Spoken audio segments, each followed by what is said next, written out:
o'quvchilar, bugungi darsimiz oddiy va murakkab moddalar, ya'ni moddalarda ajratamiz, sinflarda ishlaymiz.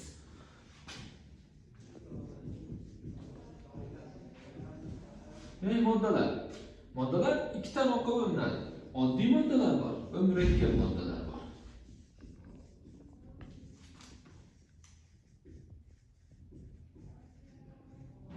Murakkab moddaga o'tishdan oldin biz oddiy moddalar haqida tanishib chiqamiz.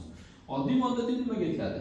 Bir element atomidan tashkil topgan moddalar oddiy moddalar deb qaraladi. Ya'ni oddiy moddalar ikki tarmoqqa ajraladi. Ular metal maslar va metallar.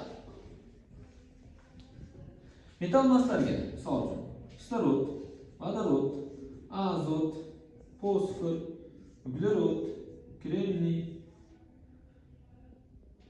ftor, xlor, brom, yod, astat, geliy, neon, argon,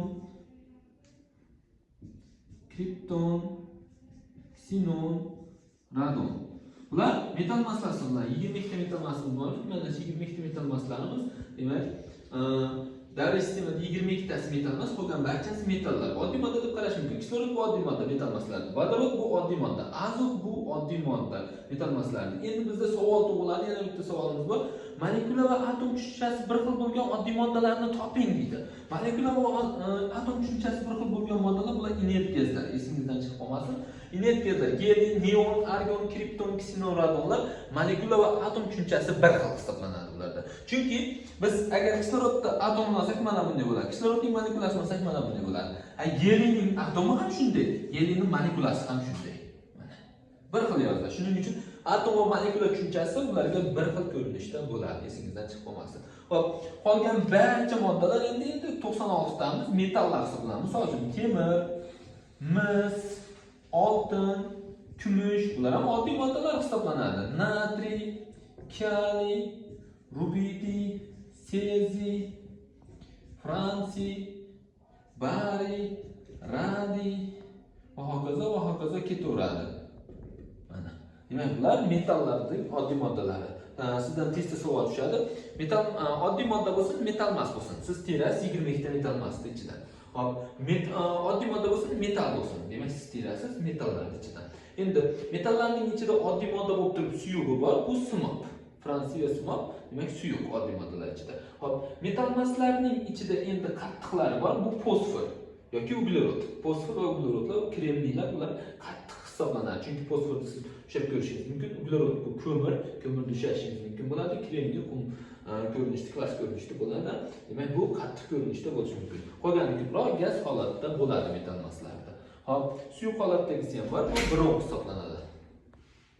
Ana endi, demak, bizda bular oddiy moddalar. Oddiy moddalarning yana bir ko'rinishi bor, uni ko'ramiz.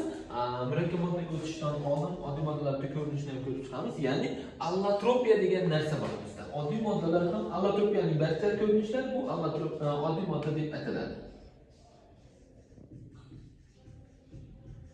Hop, allotropiya nima edi? Testga olamiz. Bir elementning turli xil oddiy modda ko'rinishida namoyon bo'lishi.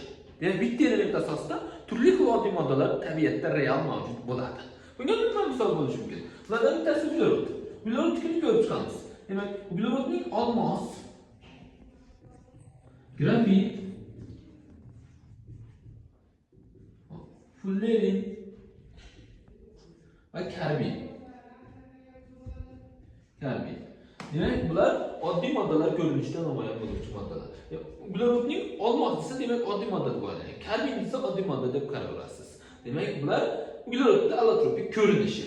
Bizda yana bor kislorod. Kislorodda ikkita sof kislorod bor va ozon bor. Ozon. Uch holatda yoziladi. Sof kislorodimiz tetik nimaliklar holatda mana. Hop.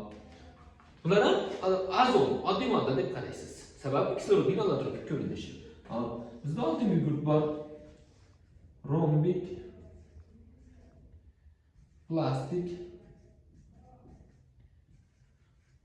monoklinik,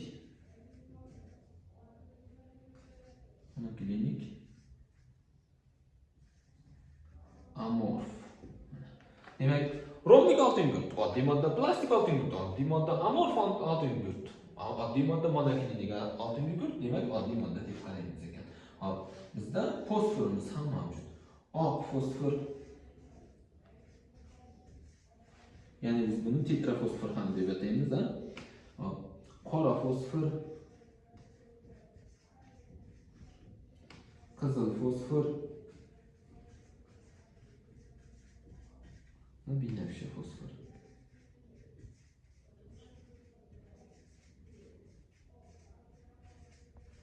Ular ham oddiy moddalar deb qaraladi. Oq fosfor demak oddiy modda tetrafosfor. Qizil fosfor yoki qora fosfor degan bular barchasi oddiy moddalar deb qaraymiz. Biz bilib oldikki, oddiy moddalar allotropik ko'rinish ham oddiy moddalar qatoriga kiritilgan. Endi biz murakkab moddalarga to'xtalamiz. Murakkab moddalar. Murakkab moddalar sinfi 4 ta sinfni o'z ichiga oladi. 5 ta sinf o'zi. Birinchisi oksidlar. Ikkinchisi asoslar. Uchinchisi kislotalar. To'rtinchisi tuzlar. Beshinchisi ko'pchilikka tanish bo'lmagan gidridlar. Ya'ni vodorodli birikmalar.